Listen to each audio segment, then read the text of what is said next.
नमस्कार साथियों, जय किसान। हाल आज 12 ऑक्टोबर बपोरना 1:45 वाग्या है। थोड़ी वार पहला मने जाणवा मळ्युं के बोटाद मार्केटिंग यार्डना चेरमेने प्रेस कॉन्फरन्स करी अने खेडूतोना आंदोलननुं सुखद समाधान थयुं आवी एक जाहेरात करवामां आवी छे। जाहेरात चेरमेन द्वारा थई छे। क्यांक ने क्यांक मने एवुं लागे छे के बोटाद मार्केटिंग यार्डमां जेवी रीते भूतकाळमां खेडूतोने गुमराह करवानुं काम यार्डना सत्ताधीशोए कर्युं छे, एवी ज रीते फरी एक वखत खेडूतो जे शांतिप्रिय खेडूतो छे, जे पोतानी वातने लईने एकठा थवाना छे आज महापंचायतमां, त्यारे खेडूतो भेगा न थाय एना माटे फरी एक वखत जूठाणुं फैलाववानुं काम बोटाद मार्केटिंग यार्डना चेरमेने कर्युं छे।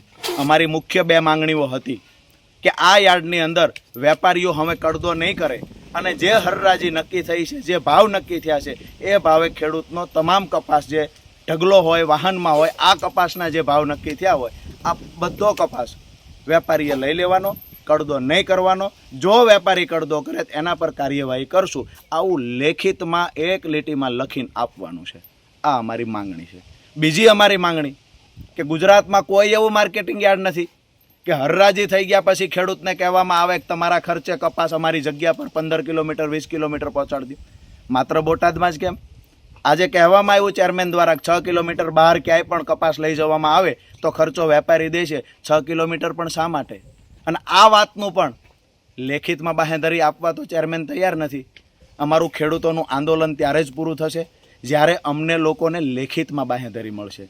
ચેરમેન દ્વારા કહેવામાં આવે છે કે અમારા ઇન્સ્પેક્ટર મધ્યસ્થી કરશે કડદો થાય ત્યારે। અરે ભાઈ, યાર્ડના સત્તાધીશો, યાર્ડના અધિકારીઓ, કમિશન એજન્ટ આ તમામ લોકોએ તો ભેગા થઈ ખેડૂતોના ખિસ્સા કાપવાનું કામ કર્યું છે। હવે એના પર અમારે કેવી રીતે ભરોસો કરવાનો? અમારી વાત એટલી છે, હાથ જોડીને વિનંતી કરીએ છીએ, અમારે ખેડૂતોને ખેતી કરવાની સિઝન અત્યારે આવી છે, અમારો સમય નથી આંદોલનનો।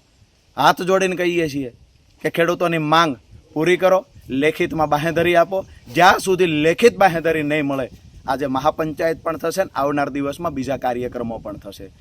અત્યારે થોડા સમય પહેલાં મને જાણવા મળ્યું કે પોલીસ અધિકારીઓ પણ દબંગાઈ કરી રહ્યા છે, ખેડૂતોને રોકી રહ્યા છે।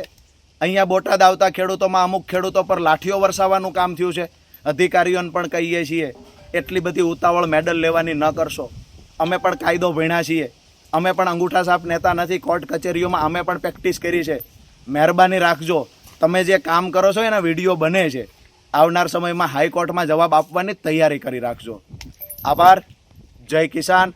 તમામ દોસ્તોને વિનંતી, આજે મહાપંચાયત બોટાદ ખાતે ચાલુ છે, આપ સૌએ શાંતિથી આવવાનું છે।